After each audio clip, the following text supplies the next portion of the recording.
Hello friends, this is Kamlesh and welcome to my YouTube channel Kamlesh Chandrawat. दोस्तों, आज इस video में हम बात करेंगे कक्षा 10 के विज्ञान विषय के चैप्टर नंबर 12 विद्युत इलेक्ट्रिसिटी। पिछले दो वीडियो में हमने बात की थी 12वें चैप्टर के विद्युत परिपथ, विद्युत धारा और विद्युत विभव और विभवांतर के बारे में। इससे रिलेटेड हमने न्यूमेरिकल क्वेश्चन देख लिए थे।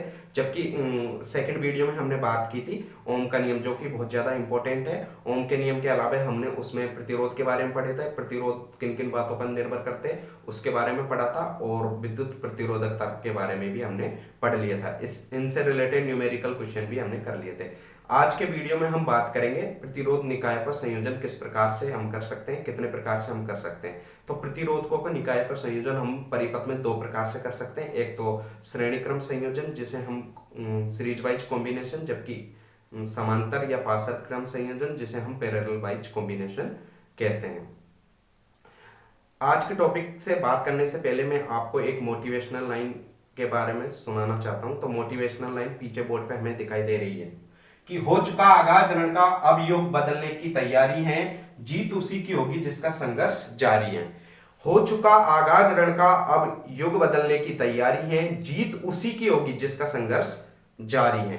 यानी कि जीत उसी की होगी जो अभी भी पढ़ रहा है। मतलब ये नहीं कि हम सोचो कल पढ़ लेंगे, कल पे बात हमें नहीं टालनी है। हमें रोज रोज एक एक टॉपिक, एक एक चैप्टर को क्लियर करता जाना है, क्योंकि हमारे पास अब ज्यादा टाइम नहीं बचा है। तो हो चुका आगाज रण का मतलब है कि अब हमारी पढ़ाई का आगाज हो चुका है। अब तो युग बदलने की तैयारी है। अब तो हमें बोर्ड एग्जाम 2023 में टॉप करना है, और जीत उसी की होगी जिसका संघर्ष जारी है। मतलब अभी आप संघर्ष करोगे तो बाद में आपको इस संघर्ष की जीत देखोगे तो आपको इतना गर्व होगा अपने आप पे, और अपने माता पिता को आप पे गर्व होगा। तो इसलिए हमें जी जान करके मेहनत करनी है और अच्छा परिणाम घर वालों को लाके दिखाना है। तो आज के मोटिवेशनल लाइन का मेरा मकसद एक ही है कि आप ऊर्जा से भरे रहे और अपनी पढ़ाई को बरकरार रखे, अच्छे से पढ़े, कल पे किसी भी बात को नहीं टाले। आज काज को करो अभी। जैसे कक्षा 5 में मैंने एक कविता पढ़ी थी हिंदी में, आज काज को करो अभी, है ना। तो उस पर कभी भी किसी भी बात को कल पर नहीं टालना है। कल तो कभी आया ही नहीं और ना आएगा। तो आज को अभी, इस टाइम में तो कहता हूँ आज काज को आज नहीं, अभी नहीं, इसी टाइम करो। तो आज का हमारा टॉपिक है, अभी रात के बज रहे 8:30। तो आज मोटिवेशनल लाइन, हो चुका आगाज रण का, अब युग बदलने की तैयारी है, जीत इसी की होगी जिसका संघर्ष जारी है।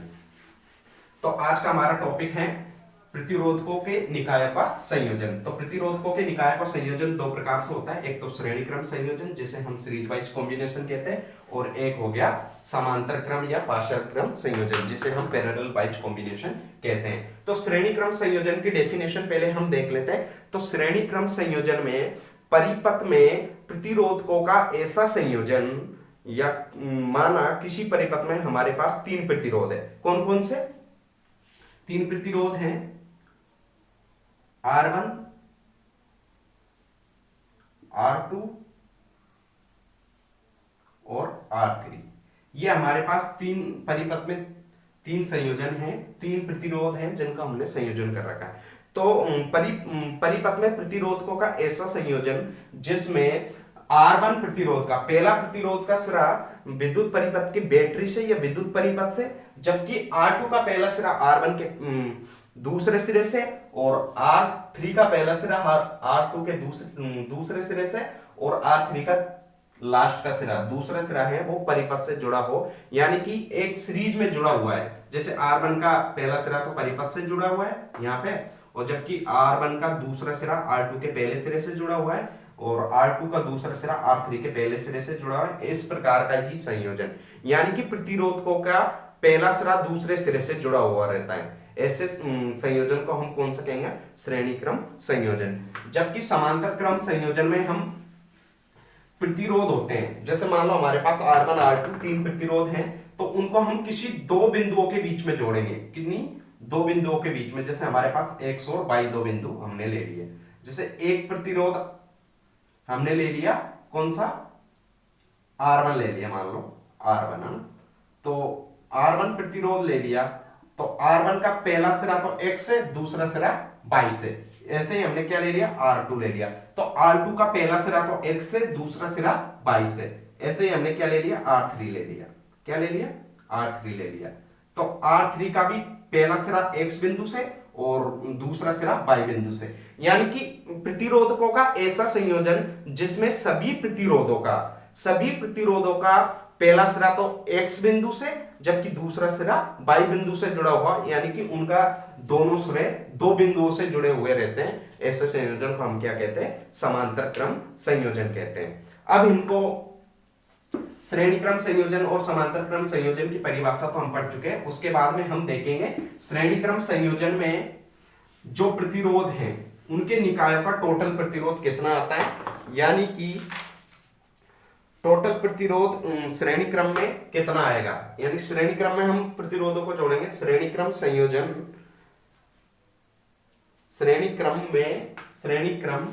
में संयोजित प्रतिरोधक, श्रेणी क्रम में संयोजित प्रतिरोध। दोस्तों आप साथ के साथ नोट्स बनाते चलना ताकि आपको रिवीजन करने में फिर दिक्कत नहीं हो। तो आप नोट्स तो साथ के साथ बनाते ही चलना। तो जैसे जैसे मैं एक परिपथ तैयार करूंगा आप भी उस परिपथ को बनाना, है ना। तो वही सबसे पहले हम प्रतिरोधकों को श्रेणी क्रम में जोड़ने का प्रयास करेंगे। ये R1 हमने ले लिया, ये R2 ले लिया, ये हमने R3 ले लिया। एक परिपथ बना रहे हैं, है ना। बोर्ड थोड़ा छोटा है तो थोड़ा एडजस्ट कर लेना, है ना। ये हमारे पास R1 हो गया, R2 हो गया, R3 हो गया, है ना। उसके बाद में हम इनके निश्चित पॉइंट नाम दे देंगे, है ना। सॉरी,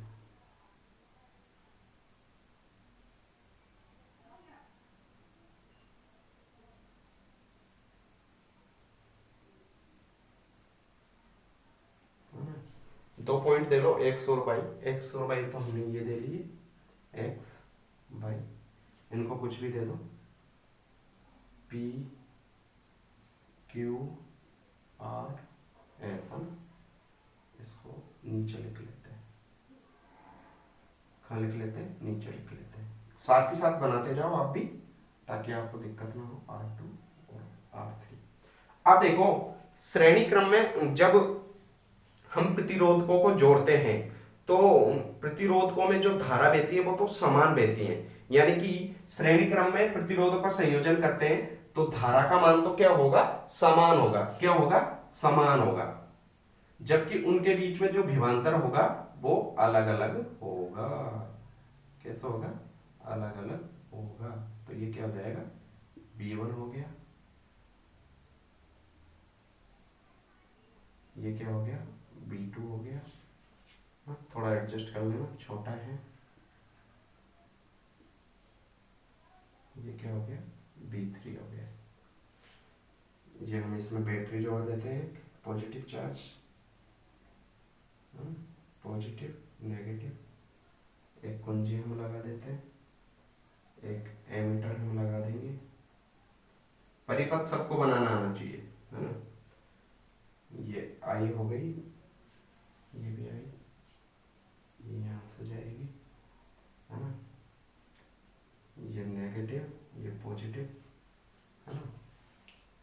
तो इस प्रकार से हमारे पास एक क्या तैयार हो गया? विद्युत परिपथ, है ना।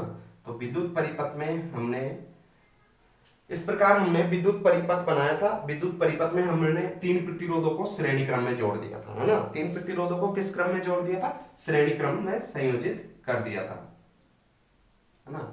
अब इसके बाद में हम देखते हैं R1, R2, R3। एक बैटरी हमने ले ली, एक कुंजी लगा दी, है ना, कुंजी स्विच, और एक एमीटर हमने विद्युत धारा को मापने के लिए, और एक इसमें क्या बह रही? विद्युत धारा बह रही है। जैसे कि दोस्तों श्रेणी क्रम में हम जब संयोजित करते हैं कि किन्हीं भी प्रतिरोधकों को, तो श्रेणी क्रम में जो धारा बहेगी वो एक समान रूप से प्रत्येक प्रतिरोध के लिए समान रहेगी, जबकि प्रत्येक प्रतिरोध के सिरों पर अलग अलग विभवांतर उत्पन्न होगा। जैसे R1 प्रतिरोध पर विभवांतर कितना होगा? V1। इसी प्रकार R2 प्रतिरोध पर विभवांतर कितना उत्पन्न होगा? V2। और R3 प्रतिरोध के सिरों के बीच में विभवांतर कितना होगा? V3 उत्पन्न होगा। जैसे दोस्तों हमने ओम का नियम पढ़ा था, तो इसमें देखो टोटल विभवांतर कितना हो जाएगा, B1 plus B2 plus B3 का योग, जबकि धारा तो सब में क्या रहेगी, समान रहेगी। तो आपने ये चित्र बना लिया होगा, तो इसको थोड़ा सा मुझे इरेज करना पड़ेगा क्योंकि हमारे पास स्पेस कम है। तो आप इसको नोट कर लीजिए जल्दी से, थोड़ा मैं आपको टाइम दे देता हूँ, नहीं तो आप वीडियो को रोक के नोट कर लेना। ओके, उम्मीद करता हूं कि आपको अच्छे से समझ में आ रहा होगा। इसके बाद में हम इन प्रतिरोधकों को श्रेणी क्रम में जोड़ा तो हमारे पास जो परिणामी प्रतिरोध आएगा उसका हम टोटल हम ज्ञात करेंगे। तो सबसे पहले तो हम क्या देखेंगे, मैं लिख रहा हूं, आप नोट कर लेना। श्रेणी क्रम में प्रतिरोधकों को संयोजित करने पर, प्रतिरोधकों को संयोजित करने पर परिपथ में विद्युत धारा प्रत्येक प्रतिरोध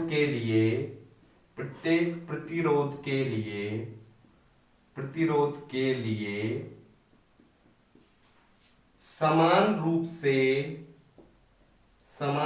से प्रवाहित होती हैं,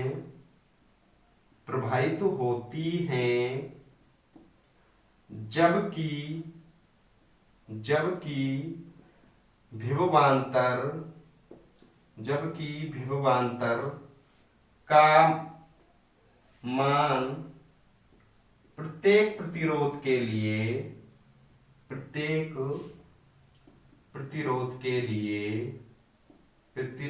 लिए अलग अलग होगा।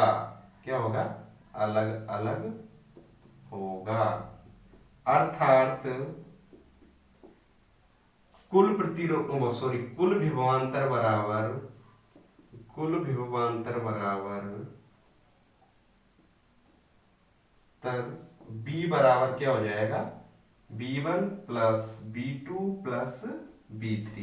इसे हम क्या दे देंगे, समीकरण 1 दे देंगे। नोट करो इसको जल्दी से, वीडियो रोक के नोट कर लेना। उसके बाद में ये लिख लिया, श्रेणी क्रम में प्रतिरोधकों को संयोजित करने पर परिपथ में विद्युत धारा प्रत्येक प्रतिरोध के लिए समान रूप से प्रवाहित होगी, जबकि प्रत्येक प्रतिरोध का अलग अलग विभवांतर उत्पन्न होगा। यानी कि प्रत्येक प्रतिरोध के लिए अलग अलग विभवांतर होगा। जैसे R1 के लिए B1, R2 के लिए B2, R3 के लिए B3। उसके बाद में हम क्या पढ़ेंगे, उसके बाद में हम पढ़ेंगे ओम का नियम। जैसे हमने पढ़ लिया था, तो ओम के नियम से हम देखेंगे, है ना। तो पहले तो हम क्या, कुल प्रतिरोध कितना हो जाएगा, B बराबर B1 plus B2 plus B3। ये हमारा क्या समीकरण है। अब हम देखेंगे ओम के नियम से।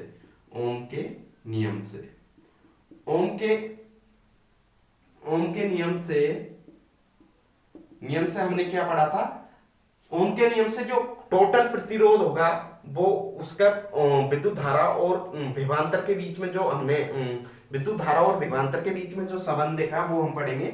B बराबर क्या आ जाएगा, IR आ जाएगा। क्या आ जाएगा, B बराबर IR। तो इसे हम क्या कह देंगे, समीकरण 2। अब हम जैसे B1 के लिए ओम का नियम, यानी कि प्रत्येक अलग अलग विभवांतर के लिए ओम का नियम लगाने पर, है ना।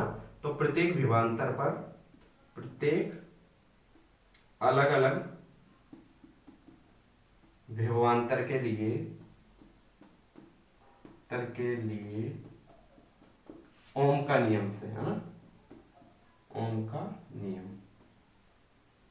तो जैसे हमने बताया कि धारा तो समान रहेगी, तो B1 बराबर IR1, है ना, B2 बराबर IR2 और B3 बराबर IR3। इसे हम क्या कह देंगे, समीकरण 3।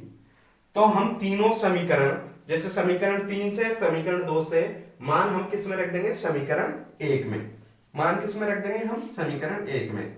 तो समीकरण 1, 2, 3 से, तो B बराबर तो क्या रख देंगे, IR। क्या रख देंगे, IR। तो B बराबर क्या रख देंगे, IR। P1 बराबर क्या रख देंगे, IR1। यहां पे IR1 plus B2 IR2 plus B3 IR3 क्या हो जाएगा, IR3 क्या हो जाएगा। B1 की जगह हमने क्या रख दिया, IR, B के जगह तो IR रख दिया, B1 की जगह IR1 रख दिया, B2 की जगह IR2 और B3 की जगह IR3। अब इसमें से हमें क्या कॉमन आ जाएगा, I कॉमन आ जाएगा। क्या कॉमन आ जाएगा, I कॉमन। तो B R1 plus R2 plus R3, तो I से I कैंसिल हो जाएगा, है ना। तो अब हमारे पास क्या बचेगा, अब हमारे पास क्या बचेगा, अब हमारे पास बचेगा, हमने प्रतिरोधकों को किस क्रम में जोड़ा था, सीरीज में। तो RS बराबर क्या आ जाएगा, R1 plus R2 plus R3। यही तो हमें ज्ञात करना था कि जो श्रेणी क्रम में हम प्रतिरोधकों को जोड़ते हैं तो हमारे पास टोटल प्रतिरोध कितना होगा। तो श्रेणी क्रम में जब भी हम प्रतिरोधकों के निकाय को संयोजित करते हैं तो हमारे पास में टोटल प्रतिरोध, जितने भी प्रतिरोधों को हमने जोड़ा उनके योग के बराबर आ जाएगा। तो श्रेणी क्रम में प्रत्येक प्रतिरोध, है ना, प्रत्येक प्रतिरोध जो होता है उसका मान टोटल प्रतिरोध से क्या होता है, कम होता है। जबकि श्रेणी क्रम में संयोजित टोटल प्रतिरोध का मान प्रत्येक प्रतिरोध से क्या होता है, ज्यादा होता है। जैसे RS का मतलब हो गया R सीरीज कॉम्बिनेशन में है, तो R का टोटल मान R1 से भी ज्यादा होगा, R2 से भी ज्यादा होगा, R3 से भी ज्यादा होगा। तो इस प्रकार से हम जब कभी भी श्रेणी क्रम में प्रतिरोधों को संयोजित करते हैं तो कुल प्रतिरोध हमारे पास कितना आ जाएगा, उन प्रतिरोधकों के योग के बराबर आ जाएगा। क्या आ जाएगा, उन प्रतिरोधकों के योग के बराबर। उम्मीद करता हूं कि आपको ये डेरिवेशन समझ में आया होगा। इसी प्रकार हम प्रतिरोधों को समांतर क्रम में संयोजित करते हैं तो हमारे पास उनका रिजल्टेंट प्रतिरोध यानी कि परिणामी प्रतिरोध क्या आता है वो हम देखेंगे। तो ये तो आपको समझ में आ गया होगा, इसलिए मैं इसको मिटा देता हूं। यदि आपके समझ में नहीं आया तो आप वीडियो को 2 बार भी देख सकते हो, है ना, 2 या 3 बार रिपीट करके स्पीड इंक्रीज करके भी आप देख सकते हो। तो हम अब सेकंड पॉइंट है हमारा, सेकंड पॉइंट का ही है, सेकंड पॉइंट हो जाएगा पार्शियल क्रम या समांतर क्रम में संयोजित प्रतिरोध।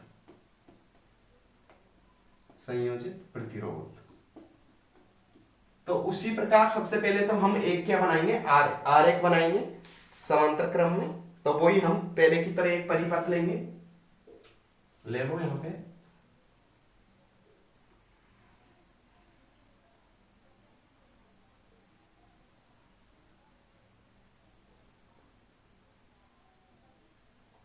दो पॉइंट हमने ले लिए, X और Y।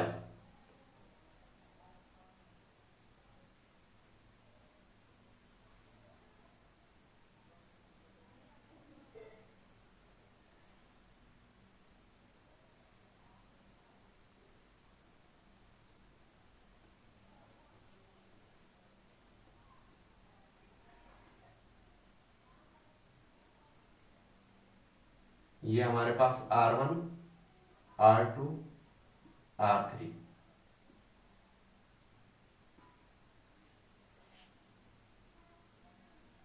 ये हमारे पास विभवांतर हो जाएगा, सॉरी हाँ volt.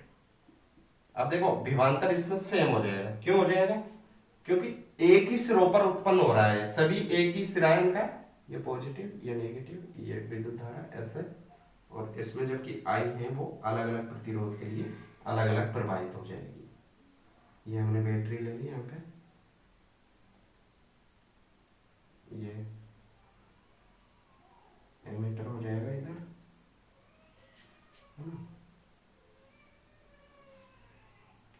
Positive negative negative positive, ये I प्रवाहित हो रही है, ये I हो जाएगी, और यहाँ पे क्या हो जाएगी, ये I1, ये क्या हो जाएगी I2, और ये क्या हो जाएगी I3 हो जाएगी। तो जो हमें ये परिपथ दिखाई दे रहा है, प्रतिरोधकों का संयोजन दिखा दे रहा है, वो किस क्रम में, समांतर क्रम में।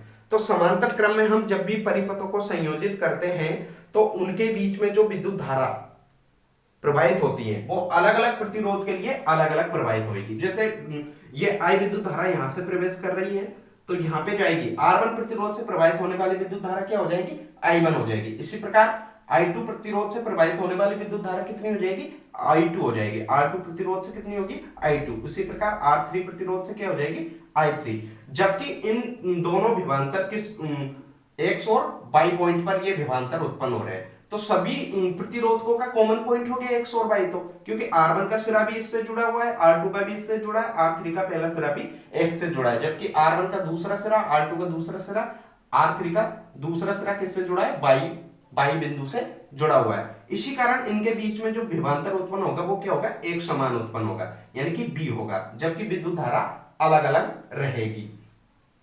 भाई फिर हम क्या टोटल, अब इसमें कुछ मिटा देता हूं मैं इसको, इसमें हम कुछ बिंदु लिख लेते हैं, फिर हम इसको ओम के नियम से वापस से देखेंगे, है ना। तो मैं बोल देता हूं, आप लिख लेना, या फिर देखो, समांतर क्रम में यदि प्रतिरोधकों के निकायों का संयोजन किया जाता है, समांतर क्रम में यदि प्रतिरोधकों के निकायों का संयोजन किया जाता है तो उसमें प्रवाहित होने वाली विद्युत धारा प्रत्येक प्रतिरोध के लिए अलग अलग होगी। जैसे R1 प्रतिरोध के लिए विद्युत धारा कितनी होगी, I1 होगी। R2 प्रतिरोध के लिए विद्युत धारा कितनी होगी, I2 होगी। जबकि R3 प्रतिरोध के लिए विद्युत धारा कितनी होगी, I3 हो जाएगी। जबकि विद्युत विभवांतर प्रत्येक प्रतिरोध के लिए एक समान होगा, यह बात हमें देखनी है। अब हम देखेंगे कुल धारा बराबर कुल प्रवाहित धारा I बराबर क्या हो जाएगा, I1 plus I2 plus I3। इसे हम क्या दे देंगे, समीकरण 1। अब हम ओम के नियम से देखेंगे वापस, ओम के नियम से B बराबर क्या हो जाएगा, IR। हमें क्या चाहिए, I चाहिए, तो I बराबर क्या हो जाएगा, B/R। इसको हम क्या दे देंगे, समीकरण 2। अब हम प्रत्येक अलग अलग धारा के लिए अलग अलग ओम का नियम लगाएंगे, है ना। तो अलग अलग प्रवाहित धारा के लिए अलग अलग प्रवाहित धारा के लिए, तो I1 बराबर क्या हो जाएगा, B तो समान रहेगा, B/R1। I2 क्या हो जाएगा, B/R2। और I3 क्या हो जाएगा, B/R3। इसे हम क्या कह देंगे, समीकरण 3 कह देंगे। वही हम क्या देख लेंगे वापस से, समीकरण 1, समीकरण 2 वे समीकरण 3 से, समीकरण 1, 2 वे 3 से। देखो समीकरण 1 क्या है, I बराबर I1 plus I2 plus I3। तो I की जगह पे तो हम क्या रख देंगे, B/R। तो I की जगह पे क्या आ जाएगा, B/R। जबकि I1 की जगह B/R1, I1 की जगह B/R1, I2 की जगह B/R2 प्लस R3 की जगह I3 की जगह B/R3। अब हम ऊपर से इसको थोड़ा सा इधर देख लेते हैं, नहीं तो यहां से ले लेते हैं, है ना। अब देखो इधर से B/R, इसमें B कॉमन हो जाएगा पूरे में, तो B कॉमन लेंगे तो हम 1/R1 plus 1/R2 plus 1/R3। अब देखो B से B कट जाएगा, तो 1/RP, RP करेंगे ना, पैरेलल वाइज कॉम्बिनेशन। तो 1/RP बराबर क्या हो जाएगा, 1/R1 plus 1/R2 plus 1/R3। क्या हो जाएगा, 1/R3। तो समांतर क्रम में प्रतिरोधकों को संयोजित करते हैं तो हमारे पास जो रिजल्टेंट परिणामी प्रतिरोध आएगा वो हो जाएगा टोटल प्रतिरोध का व्युत्क्रम बराबर आ जाएगा प्रत्येक प्रतिरोध के व्युत्क्रमों का योगफल, है ना। तो क्या हो जाएगा, 1/Rp बराबर 1/R1 plus 1/R2 plus 1/R3। तो इस प्रकार हमारे पास जो समांतर क्रम में हम समांतर क्रम में प्रतिरोधकों को संयोजित करते हैं, तो हमारे पास कुल प्रतिरोध का व्युत्क्रम बराबर हो जाएगा प्रत्येक प्रतिरोध के व्युत्क्रमों के योग के बराबर। यानी कि जो प्रतिरोध हमारे पास आएगा वो प्रत्येक प्रतिरोध से क्या आएगा, कम आएगा। जैसे R1 से Rp क्या हो जाएगा, कम हो जाएगा, क्योंकि इसके व्युत्क्रमों का योग है। तो इसलिए हमें हमेशा ज्यादातर प्रतिरोधकों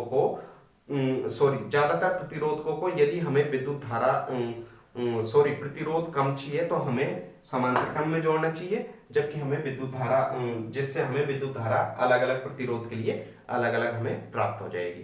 तो इस प्रकार से हम प्रतिरोधकों के संयोजन को समझ सकते हैं, श्रेणी क्रम संयोजन और समांतर क्रम संयोजन। श्रेणी क्रम संयोजन में से प्रत्येक प्रतिरोध का पहला सिरा दूसरे प्रतिरोध के सिरे से जुड़ा हुआ रहता है, जबकि समांतर क्रम संयोजन में दो फिक्स बिंदुओं के बीच में प्रत्येक प्रतिरोध को हम जोड़ देते हैं, है ना। तो श्रेणी क्रम में तो हमें नुकसान क्या होगा, यदि श्रेणी क्रम में हम कनेक्शन करते हैं तो यदि एक जगह से कनेक्शन कट हो जाएगा तो सारे परिपथ की बिजली चली जाएगी, जबकि समांतर क्रम में एक जगह का कनेक्शन कट गया तो अन्य दो जगहों पर कनेक्शन बना रहेगा।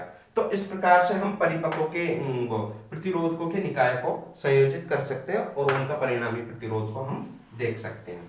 अब इन दोनों के बाद में हम देखेंगे इनसे रिलेटेड एक एक न्यूमेरिकल क्वेश्चन, एक तो समांतर क्रम संयोजन से देख लेंगे और एक श्रेणी क्रम संयोजन से हम देख लेंगे। इसके बाद में हम इस टॉपिक को यहाँ पर ही समाप्त कर देंगे, फिर अगले टॉपिक में हम विद्युत धारा का तापीय प्रभाव पढ़ेंगे। तो इस प्रकार से हमारे पास 5 पार्ट में ये चैप्टर कंप्लीट हो जाएगा।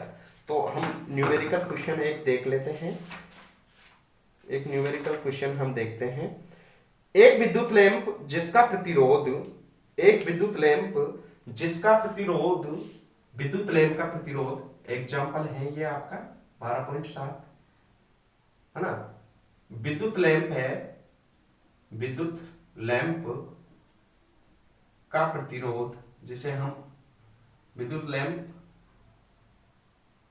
प्रतिरोध जिसे हम क्या मानेंगे, R1 मानेंगे। कितना दे रखा है, 10 ओम दे रखा है। और क्या दे रखा है, तथा एक 4 ओम प्रतिरोध का चालक, एक 8 ओम प्रतिरोध का चालक।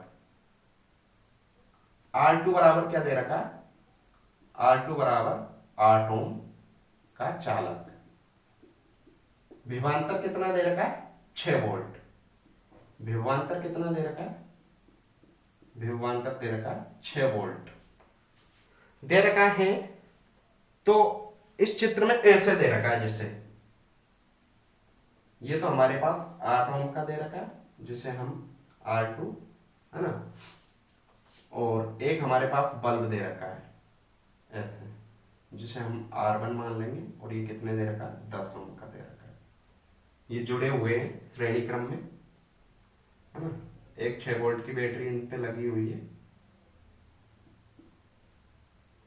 ये स्विच, ये एमीटर, है ना,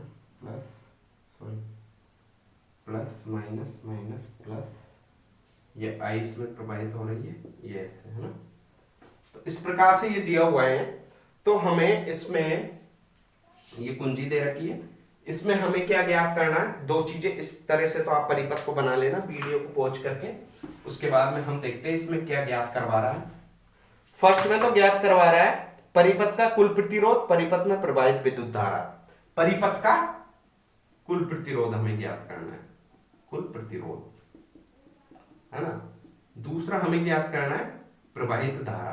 क्या ज्ञात करनी है, प्रवाहित धारा आई ज्ञात करनी है और RS ज्ञात करना है ना। तो हमने पढ़ा है अभी कि श्रेणी क्रम में यदि प्रतिरोधकों के निकायों को जोड़ा जाता है तो कुल प्रतिरोध क्या होता है, तो कुल प्रतिरोध RS बराबर क्या हो जाएगा, जितने प्रतिरोध है उनका योग। तो R1 और R2, तो RS बराबर हो जाएगा, R1 कितना है हमारे पास 10 ओम और R2 कितना है 8 ओम। तो टोटल प्रतिरोध हमारे पास कितना हो जाएगा, 18 ओम ये हो जाएगा। उसके बाद में हमारा सेकंड क्या दे रखा है, परिपथ में प्रवाहित धारा। प्रवाहित धारा, अब हमें पता है परिपथ में प्रवाहित धारा, हमें पता है कि जो परिपथ में प्रवाहित धारा है श्रेणी क्रम में संयोजित हैं, तो सभी प्रतिरोधों के लिए धारा क्या होगी, समान हो जाएगी। तो हमारे पास धारा बराबर क्या पढ़ा था हमने, बी अपॉन आर पढ़ा था। क्या पढ़ा था, बी अपॉन आर, धारा बराबर। तो बी तो हमारे पास 6 वोल्ट दे रखा है, जबकि टोटल प्रतिरोध कितना आ गया, 18 ओम। तो ये हमारे पास क्या हो जाएगा, 1/3 एम्पियर की धारा हमारे पास हो जाएगी। यानी कि इसको हम बराबर में करेंगे तो 0.33 एम्पियर की धारा इस परिपथ में प्रवाहित होगी। तो इस प्रकार से हम इसको बड़ी ही आसान शब्दों में इस न्यूमेरिकल क्वेश्चन को सोल्व कर सकते हैं। इसके बाद में आप इसको अच्छे से समझ लीजिए, फिर से मैं आपको समझा देता हूं कि विद्युत लैंप का प्रतिरोध तो हमें 10 ओम दे रखा है, जबकि एक चालक का प्रतिरोध 8 ओम दे रखा है, विभवांतर 10 वोल्ट 6 वोल्ट की बैटरी दे रखी है हमें। तो हमसे वो ज्ञात करवा रहा है कि परिपथ में कुल प्रतिरोध क्या होगा और परिपथ में प्रवाहित विद्युत धारा क्या होगी। तो हमने जब भी श्रेणी क्रम में संयोजित परिपथ प्रतिरोध देखे थे, तो उनका परिणामी प्रतिरोध, टोटल प्रतिरोध, जितने भी प्रतिरोध दे रखे हैं उनको जोड़ने से हमें प्राप्त हो जाता है। तो हमने जैसे टोटल प्रतिरोध हमने ज्ञात किया था, तो हमारे पास कितना, R1 प्लस R2, तो R1 तो हमारे पास 10 ओम है, जबकि R2 हमारे पास कितना दे रखा था, 8 ओम। तो ये टोटल कितना हो जाएगा, 18 ओम। तो कुल प्रतिरोध तो हमारे पास कितना आ गया, 18 ओम। जबकि परिपथ में प्रवाहित विद्युत धारा क्या है, ओम के नियम से हमने पढ़ा था, B बराबर क्या पढ़ा था हमने, IR। तो हमें I ज्ञात करनी है, तो I को इधर ले आएंगे, तो I बराबर क्या हो जाएगा,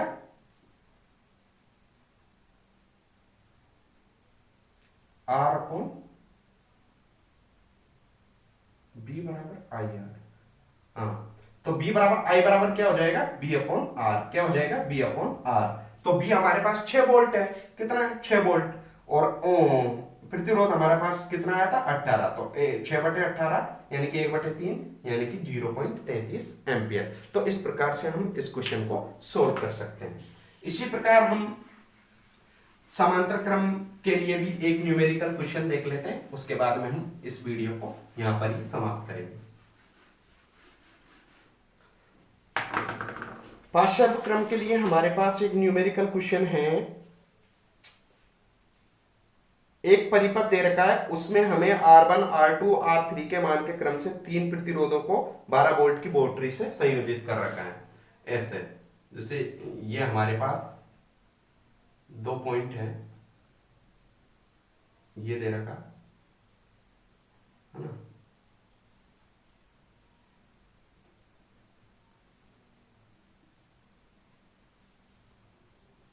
है ना, ये X है, ये Y है, ये R1, R2, R3 है ना, ये विभवांतर हो जाएगा, है ना, ये इसमें एक 6 वोल्ट की बैटरी को जोड़ दिया, ये स्विच, ये एमीटर, है ना, इस प्रकार से प्लस माइनस माइनस प्लस ये धारा ले रही है ना। यहाँ I1 हो जाएगा, यहाँ I2 हो जाएगा, यहाँ I3 हो जाएगा, ये प्लस ये माइनस ऐसे। तो इस प्रकार से हमें R1 तो कितना दे रखा है, 5 ओम दे रखा है, ये 10 ओम है यहाँ पर, और ये कितना 30 ओम दे रखा है। और कितने वोल्ट की बैटरी से इसको जोड़ रखा है, 12 वोल्ट की बैटरी से दिया हुआ है। R1, R2, R3 तीनों चीज हमें दे रखा है, 5 ओम, 10 ओम, 30 ओम। क्या दे रखा है, 5 ओम, 10 ओम और 30 ओम। उसके बाद में हमें क्या दे रखा है, 12 वोल्ट की बैटरी। वोल्ट बराबर कितना दे रखा है, 12 वोल्ट। ज्ञात क्या करना है हमें, फर्स्ट देखो, प्रत्येक प्रतिरोधक से प्रवाहित विद्युत धारा, यानी कि प्रत्येक प्रतिरोध से अलग अलग विद्युत धारा हमें ज्ञात करनी है। दूसरा, हमें परिपथ में प्रवाहित कुल विद्युत धारा, परिपथ का कुल प्रतिरोध, है ना। तो प्रत्येक परिपथ से प्रवाहित विद्युत धारा, तो सबसे पहले तो हम क्या ज्ञात करेंगे, प्रत्येक परिपथ से प्रवाहित विद्युत धारा, प्रत्येक परिपथ से, ये प्रत्येक प्रतिरोध से, प्रत्येक प्रतिरोधक से, प्रत्येक प्रतिरोध से रोधक से प्रवाहित विद्युत धारा, तो प्रवाहित धारा, तो पहले हम I1 बराबर V/R1, तो B कितना है हमारे पास 12 वोल्ट, R1 कितना है 5, तो ये कितना हो जाएगा 5 दूनी 10, 5 चौके 20, ये एम्पियर हो जाएगा ना। I2 कितना हो जाएगा V/R2, B कितना है वही 12 वोल्ट, R कितना है R2 10, तो ये 1.2 एम्पियर। ऐसे ही हमारे पास I3 कितना आ जाएगा V/R3, तो B 30 बटे कितना हो जाएगा 10 12 सॉरी अरे B/12/30, तो ये कितना हो जाएगा 6 दूनी 12, 6 पंजे 30, तो इसको 0.4 एम्पियर। इस प्रकार से हम प्रत्येक प्रतिरोधक में प्रवाहित विद्युत धारा हो जाएगी। और हमसे क्या कह रहा थर्ड में, कुल विद्युत धारा, प्रवाहित कुल विद्युत धारा, प्रवाहित कुल विद्युत धारा, प्रवाहित क्या हो जाएगा कुल विद्युत धारा, तो क्या हो जाएगा I बराबर I1 plus I2 plus I3, तो इनको जोड़ दो जितनी भी हमारे पास आई, 2.4 प्लस 1.2 प्लस 0.4, तो 2.4 2.8 1.2, तो ये कितनी हो जाएगी 2.8 1.2 3 और 4 एम्पियर, कितनी हो जाएगी 4 एम्पियर। तो टोटल विद्युत धारा हमारे पास 4 एम्पियर आ गई। जबकि हमसे क्या कह रहा है कुल प्रतिरोध। अब आपको पता है कि ये समांतर क्रम में संयोजित है, तो 1/Rp बराबर क्या हो जाएगा 1/R1 plus 1/R2 plus 1/R3, ये हमारे पास फॉर्मूला हो गया। तो 1/Rp बराबर क्या हो गया 1/5, 1/10, 1/30। अब इनको ले लो आप लघुत्तम, तो लघुत्तम कितना आ जाएगा 30 आ जाएगा, तो 30 लघुत्तम आ गया, तो 5 6 का 30, 6 गुणा 1 प्लस 3 प्लस 1। अब देखो 1/Rp बराबर 6 3 10, 10 बटे तो 1 से 1, तो Rp बराबर क्या आ जाएगा टोटल 3 ओम, कितना आ जाएगा 3 ओम। तो प्रत्येक प्रतिरोध से कम है ना, ये 5 ओम से कम है, 10 ओम से कम है, 30 ओम से कम है, तो कितना आ गया हमारे पास 3 ओम आंसर आ गया। तो इस प्रकार से हम इस क्वेश्चन को सोल्व कर सकते हैं। उम्मीद करता हूं कि दोस्तों आपको ये प्रतिरोधकों के निकायों का संयोजन और ये न्यूमेरिकल क्वेश्चन समझ में आया होगा। यदि दोस्तों आपको ये क्वेश्चन समझ में आया तो आप वीडियो को ज़्यादा से ज़्यादा लोग अपने दोस्तों को, अपने जो पढ़ने वाले दोस्त हैं जो कोचिंग नहीं कर सकते पैसे देके, तो आप उनको ये शेयर कीजिए ताकि वो भी इसका लाभ उठा सके। और दोस्तों आपको यदि वीडियो पसंद आई तो वीडियो को लाइक कीजिए, शेयर कीजिए, और हमारे और भी ऐसी वीडियो देखने के लिए हमारे यूट्यूब चैनल कमलेश चंद्रावत को सब्सक्राइब कीजिए। Thanks for watching the video. जय हिंद, जय भारत। मिलते हैं अगले वीडियो में, जब तक के लिए बाय बाय, टाटा।